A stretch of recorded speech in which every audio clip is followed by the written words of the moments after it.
سردیوں کی ایک ٹھنڈی ٹھار صبح تھی۔ سورج ابھی پوری طرح نکلا بھی نہیں تھا۔ گاؤں چکرمان پور دھند کے چادر میں لپٹا ہوا تھا۔ دور کہیں مرغ کی باغ سنائی دے رہی تھی، جبکہ کھیتوں میں کام پر جانے والے کسان آہستہ آہستہ اپنے گھروں سے نکل رہے تھے۔ اس گاؤں کی آبادی کم سے کم 250 افراد پر مشتمل تھی۔ اس گاؤں کے تھانے میں چند ماہ پہلے ایک نیا انسپکٹر تعینات ہوا تھا، انسپکٹر امداد علی، جس کی عمر تقریباً 42 سال تھی۔ رنگت گندمی، درمیانہ قد، مضبوط جسم، کم بولنے والا اور ہر بات غور سے سننے والا، جلد نتیجہ نہیں نکالنے والا۔ اور امداد علی کی دوسری شہرت یہ تھی کہ وہ جرم کو صرف آنکھوں سے نہیں، اپنی عقل سے دیکھتا تھا۔ وہ کبھی بھی کوئی بھی فیصلہ جلدی نہیں کرتا تھا۔ اس کا ایک اپنا اصول تھا، گواہ جھوٹ بول سکتا ہے پر ثبوت نہیں۔ اس صبح کو بھی وہ تھانے میں اپنی گزشتہ مقدمات کی فائلیں دیکھ رہا تھا کہ اچانک ایک نوجوان جس کی عمر 24 سے 25 سال تھی، بڑا ہی گھبرایا ہوا اندر داخل ہوا۔ کہنے لگا، صاحب جلدی چلے صاحب، ارشد کو کسی نے قتل کر دیا ہے۔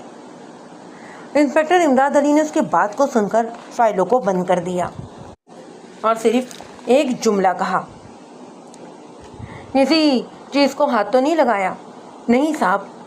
اچھا، تمہارا نام کیا ہے؟ اس نے کہا، صاحب میرا نام طفیل احمد ہے۔ اچھا طفیل، یہ بتاؤ کہ یہ ارشد ہے کون؟ کیا وہ اس گاؤں کا رہنے والا ہے؟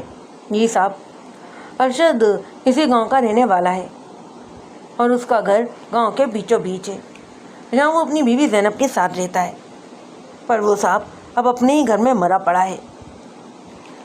طفیل احمد خاصا خوفزدہ دکھائی دیتا۔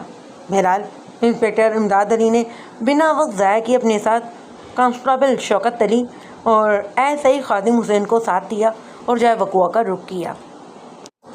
کچھ ہی دیر میں وہ جائے وقوع پر موجود تھے۔ گھر کے باہر لوگوں کا بڑا ہجوم تھا، عورتوں کے رونے کی آوازیں فضا میں گونج رہی تھیں۔ امداد علی نے سب سے پہلے ہجوم کو پیچھے ہٹایا۔ اس نے کہا، جب تک میں اجازت نہ دوں کوئی اندر نہ آ پائے۔ پھر وہ بڑی آہستہ سے اس کمرے میں داخل ہوا جہاں فرش پر ارشد کی لاش پڑی تھی۔ ارشد کی عمر 35 سے 36 سال کے لگ بھگ ہوگی۔ وہ ایک جاذب نظر کا مالک، دراز قامت شخص تھا۔ امداد علی نے کمرے کی چیزوں پر نگاہ دوڑائی۔ کمرے کی ہر چیز اپنی جگہ ترتیب سے رکھی تھی۔ الماری بند تھی اور دروازے کا تالا بھی ٹوٹا ہوا نہیں تھا۔ کمرے میں کسی بھی قسم کے ہاتھا پائی کے آثار نظر نہیں آ رہے تھے۔ امداد علی چند لمحے یوں ہی خاموش کھڑا رہا، پھر اس کی نگاہ جیسے ایک جگہ پر آ کر رک سی گئی۔ پھر اس نے جھک کر اس چیز کو بڑے ہی غور سے دیکھا۔ لاش کے بالکل قریب مٹی کا ایک ہلکا سا نشان تھا۔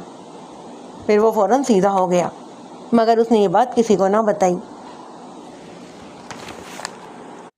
پھر امداد علی نے شوکت علی کو حکم دیتے ہوئے کہا، شوکت علی، تم اس کمرے کی تصاویر بنواؤ اور ہاں ذرا دھیان سے، کوئی بھی چیز اپنی جگہ سے نہ ہلے، اور ہاں خادم حسین سے کہو کہ وہ زینب کو بھیجے۔ کچھ ہی دیر میں زینب خادم حسین کی معیت میں اندر داخل ہوئی۔ وہ مسلسل رو رہی تھی۔ وہ ایک جاذب نظر عورت تھی۔ اس کی عمر 27 سے 28 سال تھی۔ امداد علی اس گھر کے دوسرے کمرے میں بیٹھا ہوا تھا۔ اس کمرے میں صرف ایک پلنگ اور 2 لکڑی کی کرسیاں رکھی ہوئی تھیں۔ امداد علی ایک کرسی پر بیٹھا تھا۔ اس نے زینب کو اپنے سامنے پلنگ پر بیٹھنے کا اشارہ کیا، جبکہ خادم حسین امداد علی کے برابر میں آ کر خاموش ایک طرف کھڑا ہو گیا تھا۔ امداد علی نے کہا، دیکھو اپنے آپ کو سنبھالو، تمہارا جو نقصان ہونا تھا وہ ہو چکا ہے، اب تمہارا شوہر واپس نہیں آ سکتا۔ ہاں، اگر تم اپنے شوہر کے قاتلوں کو سزا دلوانا چاہتی ہو تو تمہیں مجھ سے تعاون کرنا ہوگا۔ میں جو کچھ پوچھوں تمہیں اس کا سچ سچ جواب دینا ہوگا۔ زینب نے انسپکٹر امداد علی کی بات سن کر ہولے سے سر ہلایا۔ انسپکٹر امداد علی نے پوچھا، کیا تمہارے شوہر کی کسی سے کوئی دشمنی تھی یا اس کا کسی سے کوئی جھگڑا ہوا ہو؟ نہیں تھانے دار صاحب، میری شوہر کی کسی سے لڑائی دشمنی نہیں تھی اور نہ ہی وہ لڑائی بڑائی والا آدمی تھا۔ وہ ایک بہت ہی اچھا انسان تھا۔ امداد علی نے بغور اس کی آنکھوں میں دیکھا۔ اس نے نہ تو زینب کے ساتھ ہمدردی دکھائی تھی اور نہ ہی شک۔ اس نے اب کے صرف ایک سوال کیا، رات آخری بار تم نے اپنے شوہر کو کب دیکھا تھا؟ زینب نے سوسو کرتے جواب دیا، رات تقریباً 10 بجے، وہ کھانا کھا کر سو گئے تھے۔ امداد علی نے اس کی بات پر محض سر ہلایا، پھر پوچھا اور تم؟ ہاں، میں نے بھی ان کے ساتھ ہی کھانا کھایا تھا، پھر برتن مانجھ کر میں بھی سو گئی تھی، اور پھر جب آج صبح میں اٹھی وہ اتنا کہہ کر ایک بار پھر رونے لگی۔ فی الحال اس کی حالت اس قابل نہ تھی کہ اسے مزید پوچھ گچھ کی جاتی۔ وہ زینب کو وہیں چھوڑ کر خود باہر نکلا۔ اس نے باہر نکل کر لوگوں سے پوچھ گچھ کی، مگر وہاں پر ہر ایک کی زبان پر ایک ہی بات تھی، یہ قتل دشمنی کا نتیجہ ہے۔ لیکن امداد علی کے ذہن میں ایک ہی بات گھوم رہی تھی، اگر یہ دشمنی تھی تو گھر کا دروازہ اندر سے بند کیسے تھا، اور کمرے میں بھی لڑائی بڑائی کے کوئی آثار نہیں تھے، کوئی بے ترتیبی کیوں نہیں تھی؟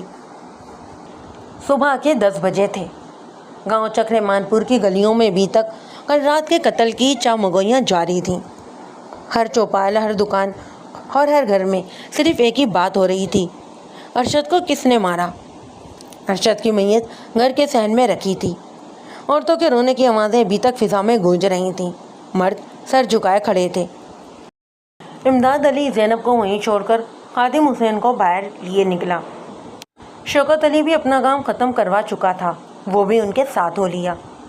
شوکت علی 48 سال کا سانولا گھنی مونچھوں والا ایک تجربے کار پولیس والا تھا۔ اسے دیکھ کر لگتا تھا کہ وہ چہرے دیکھ کر مجرم پہچان لیتا ہے۔ خادم حسین 30 سال کا دبلا پتلا مگر نہایت پھرتیلا عیسائی تھا۔ گاؤں کے لوگوں سے باتیں نکلوانے میں اسے خاص مہارت حاصل تھی۔ امداد علی نے گھر کے باہر کھڑے لوگوں پر نظر ڈالی اور آہستہ سے بولا، شوکت، آج کسی کو گرفتار نہیں کرنا، پہلے سب کی بات سنیں گے۔ شوکت علی نے فوراً کہا، سر، میرا خیال تو یہ ہے کہ دشمنی کا معاملہ ہے۔ ارشد کا چچا زاد بھائی جمیل اسے زمین کے جھگڑے میں لڑتا رہتا تھا۔ امداد علی نے اس کی طرف دیکھا۔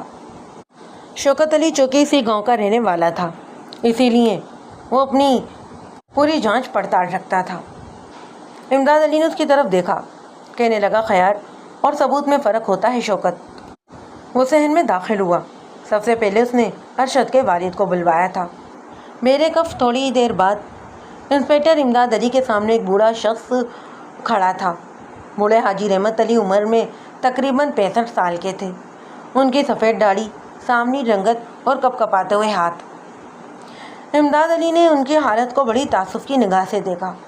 اس نے پوچھا، کیا آپ کے بیٹے کا کسی سے جھگڑا تھا؟ بوڑھے نے ایک آہ بھری، کہنے لگا، صاحب، گاؤں میں چھوٹے موٹے جھگڑے تو ہوتے ہی رہتے ہیں، مگر ارشد کا دل بہت صاف تھا۔ امداد علی خاموش رہا، پھر اچانک پوچھا، ارشد کی شادی محبت کی تھی یا خاندان والوں نے کروائی تھی؟ بوڑھا چند لمحے خاموش رہا، کہنے لگا، بس رشتہ اچانک طے ہو گیا تھا۔ امداد علی نے اپنی نوٹ بک کیس ڈائری میں کچھ لکھ لیا۔ اب اس نے ارشد کی والدہ سے بات کی۔ وہ بار بار ایک ہی بات کہہ رہی تھی، میرا بیٹا بہت خوش تھا اپنی بیوی کے ساتھ۔ امداد علی نے ان کے الفاظ دہرائے، بہت خوش تھا۔ ہاں، دونوں میں کبھی جھگڑا نہیں ہوا تھا تھانے دار صاحب۔ یہ جملہ سن کر امداد علی نے محض سر ہلایا، مگر اس کی آنکھوں میں ایک ہلکی سی سوچ ابھر آئی۔ وہ باہر نکلا تو خادم حسین 2 نوجوانوں کے ساتھ کھڑا تھا۔ کہنے لگا، سر، یہ دونوں ہی ارشد کے دوست ہیں۔ پہلا نوجوان ریاض، جس کی عمر 28 سال، گورا رنگ، گھبرایا ہوا۔ دوسرا تھا بابر، جس کی عمر 30 سال کے لگ بھگ تھی۔ وہ گندمی رنگت کا مالک تھا اور بار بار اپنی نظریں چرا رہا تھا۔ امداد علی نے ریاض سے پوچھا، کل رات ارشد سے ملاقات ہوئی تھی؟ جی صاحب، عشاء کے بعد چائے والے ہوٹل پر بیٹھے تھے۔ وہ پریشان تو نہیں تھا؟ ارے نہیں صاحب، بالکل ہنستا بولتا تھا۔ اب امداد علی نے باہر کی طرف دیکھا۔ اور بابر، تم؟ بابر نے اپنے ہونٹ تھوک سے تر کیے۔ جی بس وہ معمول کی باتیں ہی ہو رہی تھیں۔ اچھا؟ امداد علی نے پوچھا، کیا معمول کی باتیں؟ بابر ایک لمحے کو رکا، کہنے لگا، کھیتی باڑی کی۔ امداد علی نے خاموشی اختیار کر لی، یہ اس کی عادت تھی۔ وہ سوال پوچھ کر فوراً دوسرا سوال نہیں کرتا تھا۔ سامنے والا اس کی خاموشی سے گھبرا جاتا، اور چند سیکنڈ بعد بالآخر بابر خود ہی بول پڑا، اور زینب بھابھی کی طبیعت کا بھی ذکر ہوا تھا۔ امداد علی نے اب کے پہلی بار سر اٹھایا۔ طبیعت؟ جی، ارشد کہہ رہا تھا کہ وہ کچھ دنوں سے خاموش سی رہتی ہے۔ یہ بات سن کر شوکت علی فوراً بول پڑا، سر معاملہ میاں بیوی کا لگ رہا ہے۔ امداد علی نے سخت لہجے میں کہا، شوکت علی جلدی نہ کرو۔ اس کے بعد وہ گھر کے اندر اس کمرے میں گیا جہاں پر قتل ہوا تھا۔ خادم حسین دروازے پر کھڑا ہو گیا۔ امداد علی نے فرش پر چارپائی، دیوار اور کھڑکی کو بغور دیکھا۔ پھر وہ جھک کر اس مٹی کے نشان کے پاس بیٹھ گیا جسے اس نے کل دیکھا تھا۔ اس نے انگلی سے اس مٹی کو چھوا، پھر آہستہ سے بولا، خادم، گھر کے صحن اور گلی کی مٹی کا نمونہ لے لو۔ شوکت علی حیران ہو گیا، سر صرف مٹی؟ انسپکٹر امداد علی نے کہا، کبھی کبھی قاتل اپنا نام نہیں چھوڑتا بلکہ اپنا قدم چھوڑ جاتا ہے۔ اسی لمحے امداد علی کی نظر چارپائی کے نیچے پڑی۔ وہاں ایک چھوٹا سا کاغذ کا ٹکڑا اٹکا ہوا تھا۔ اس نے دستانہ پہنا، کاغذ نکالا اور اسے کھول کر دیکھ لیا۔ کاغذ پر صرف 2 لفظ لکھے تھے، معاف کر دو۔ کمرے میں خاموشی چھا گئی۔ شوکت علی نے فوراً کہا، سر قاتل نے چھوڑا ہے۔ امداد علی نے کاغذ کو دوبارہ دیکھا، شاید اور شاید نہیں بھی۔ پھر اس نے اپنی جیب سے چھوٹی سی ڈائری لکھی اور لکھا، کیس ڈائری نمبر 2۔ دروازہ ٹوٹا بھی نہیں، کمرے میں شدید مزاحمت کے آثار بھی نہیں۔ لاش کے قریب صرف مختلف مٹی کا نشان اور معاف کر دو والا کاغذ۔ مقتول کی شادی کے بارے میں خاندان کا غیر واضح رویہ، دوستوں کے بیانات میں ہلکا سا تضاد۔ ڈائری بند کرتے اس نے آہستہ سے کہا، اس گھر میں کسی نے صرف قتل نہیں کیا بلکہ کسی نے ایک کہانی چھپائی ہے۔ اور اسی وقت صحن سے ایک عورت کی آواز بلند ہوئی، میں سچ جانتی ہوں انسپکٹر صاحب۔ امداد علی، شوکت علی اور خادم حسین ایک ساتھ دروازے کی طرف مڑے۔ صحن میں اچانک سے خاموشی چھا گئی تھی۔ تمام نظریں اس عورت کی طرف اٹھ گئیں۔ وہ تقریباً 55 سال کی عورت تھی، گندمی رنگت کی مالک تھی۔ سر پر اس نے سفید دوپٹہ لیا ہوا تھا، چہرے پر گھبراہٹ اور صاف نظر آ رہی تھی۔ وہ ارشد کے گھر کے ساتھ والے گھر میں رہتی تھی۔ اس نے کہا، میرا نام سکینہ بی بی ہے اور میں کچھ کہنا چاہتی ہوں۔ انسپکٹر امداد علی نے اس ہجوم کی طرف دیکھا۔ اس نے کہا، سب لوگ پیچھے ہٹ جائیں، مجھے صرف سکینہ بی بی سے بات کرنی ہے۔ چند ہی لمحوں میں صحن کو خالی کروا دیا گیا۔ ہم صرف انسپکٹر امداد علی، ASI خادم حسین اور کانسٹیبل شوکت علی اور سکینہ بی بی موجود تھے۔ امداد علی نے نرم سے لہجے میں کہا، بی بی آپ آرام سے بیٹھ جائیں، پانی پئیں، پھر جو دیکھا ہے وہ آرام سے بتائیں۔ اس کے ساتھ ہی اس نے کانسٹیبل کو اشارہ کیا۔ کانسٹیبل کچھ ہی منٹوں میں باہر چلا گیا۔ واپس آیا تو اس کے ہاتھ میں ایک پانی کا گلاس تھا۔ وہ اس نے سکینہ بی بی کی طرف بڑھا دیا۔ سکینہ بی بی نے ایک گھونٹ لیا اور پھر بولنا شروع کیا، صاحب، کل رات تقریباً 10 بجے میرے کان میں کسی مرد کی اونچی آواز آئی تھی۔ شوکت علی فوراً بولا، کس کی آواز تھی؟ میں پہچان نہ سکی، لیکن آواز ارشد کے گھر کی طرف سے ہی آ رہی تھی۔ اور پھر ایک عورت کے رونے کی آواز آئی، مگر صرف چند لمحوں کے لیے۔ امداد علی خاموشی سے صرف سنتا رہا۔ اس کے بعد سب خاموش ہو گیا۔ امداد علی نے ایک بار پھر نوٹ بک میں لکھا، 10:30، مرد کی آواز، عورت کا رونا، پھر خاموشی۔ اسی وقت ASI خادم حسین نے کہا، سر لگتا ہے کہ زینب جھوٹ بول رہی تھی، اس نے تو کہا تھا کہ وہ دونوں آرام سے سو گئے تھے۔ امداد علی نے اسے فوراً ٹوک دیا، نہیں خادم حسین، ابھی صرف ایک بیان ملا ہے، ایک بیان سے فیصلہ نہیں ہوتا۔ اسی لمحے شوکت علی ایک بار پھر اندر داخل ہوا۔ وہ گلاس دے کر واپس جا چکا تھا۔ کہنے لگا، سر۔ ہاں کہو شوکت علی، میں نے گھر کے 4 آدمیوں سے پوچھا ہے، سب کا ہی کہنا ہے کہ ارشد اور زینب تو بہت خوش رہتے تھے، لیکن ایک بات عجیب ہے، کیا کسی نے بھی کبھی زینب کے میکے والوں کو اس کے گھر پہ آتے نہیں دیکھا؟ امداد علی نے چوک کر اپنا سر اٹھایا، کبھی نہیں۔ جی سر، ان کی شادی کو 3 سال ہو گئے تھے، مگر میکے سے شاید ہی کوئی آیا ہو۔ امداد علی چند لمحے سوچتا رہا، پھر بولا، شوکت ابھی اور اسی وقت زینب کے والدین کا پتہ نکالو۔ جی سر۔ یہ کہتے وہ ایک بار پھر باہر جا چکا تھا۔ ادھر امداد علی دوبارہ جے وقوع کے کمرے میں داخل ہوا۔ اس نے ایک بار پھر ایک ایک چیز کو غور سے دیکھا۔ اچانک اس کی نظر دیوار پر لگی ایک شادی کی تصویر پر جا پڑی۔ تصویر میں ارشد مسکرا رہا تھا، زینب بھی مسکرا رہی تھی، لیکن امداد علی نے تصویر کو بڑی قریب سے دیکھا۔ اس نے کہا خادم حسین ذرا یہ تصویر اتارو۔ خادم نے بڑی احتیاط سے وہ فریم اتار لیا۔ امداد نے انگلی تصویر کے کونے پر رکھی۔ یہ دیکھ رہے ہو؟ خادم اس کے قریب چلا آ گیا۔ کیا سر؟ زینب کی آنکھیں، کیا ہوا ہے ان کو؟ انسپکٹر امداد علی نے کہا اس کا چہرہ مسکرا رہا ہے مگر آنکھیں نہیں۔ خادم حسین حیران رہ گیا۔ سر صرف تصویر دیکھ کر بھی کچھ پتہ چل سکتا ہے کیا؟ امداد علی اس کی اس بات پر ہلکا سا مسکرا دیا۔ کبھی کبھی انسان زبان سے نہیں صرف آنکھوں سے سچ بولتا ہے۔ اسی دوران خادم حسین نے الماری کے اوپر رکھا ایک پرانا ڈبہ اتارا۔ ڈبے میں شادی کی تصویریں، چند خطوط اور ایک سرخ رنگ کا دوپٹہ رکھا تھا۔ امداد علی نے خطوط کو ہاتھ لگانے سے پہلے ایک بار پھر دستانوں کو پہنا۔ پہلا خط خالی تھا، دوسرے میں صرف اور صرف ایک جملہ لکھا تھا، اگر تم نے انکار کیا تو تمہارے گھر والوں کو کبھی سکون نہیں ملے گا۔ کمرے میں چند لمحوں کے لیے سناٹا چھا گیا۔ خادم حسین کی بھی آنکھیں پھیل گئیں۔ سر یہ تو ایک طرح سے کھلی دھمکی ہے۔ امداد علی نے خط کو بند کیا۔ ہاں لیکن سوال یہ ہے کہ یہ دھمکی دی کس نے ہے اور کس نے کس کو دی ہے؟ اسی وقت شوکت علی باہر سے تیز تیز چلتا ہوا آیا۔ کہنے لگا سر مجھے تو پتہ پوچھنے کی ضرورت ہی نہیں پڑی، زینب کے والد اور بڑا بھائی خود ہی گاؤں پہنچ گئے ہیں۔ امداد علی نے اس کی بات سن کر ایک گہرا سانس لیا۔ اس نے اپنی کلائی پر بندی گھڑی پر نگاہ ڈالی۔ صبح کے 11:15 ہو رہے تھے۔ ارشد کے گھر کے باہر پولیس کی گاڑی اب بھی کھڑی تھی۔ گاؤں کے لوگ دور کھڑے سرگوشیاں کر رہے تھے، مگر انسپکٹر امداد علی نے کسی کو بھی صحن کے اندر آنے کی اجازت نہیں دی تھی۔ امداد علی نے اپنی کلائی پر بندی گھڑی کو دیکھا، پھر شوکت علی کی طرف مڑتے ہوئے کہنے لگا، شوکت یاد رکھو قتل کی تفتیش میں سب سے پہلے بیانات مرتے ہیں، پھر ہی سچ سامنے آتا ہے۔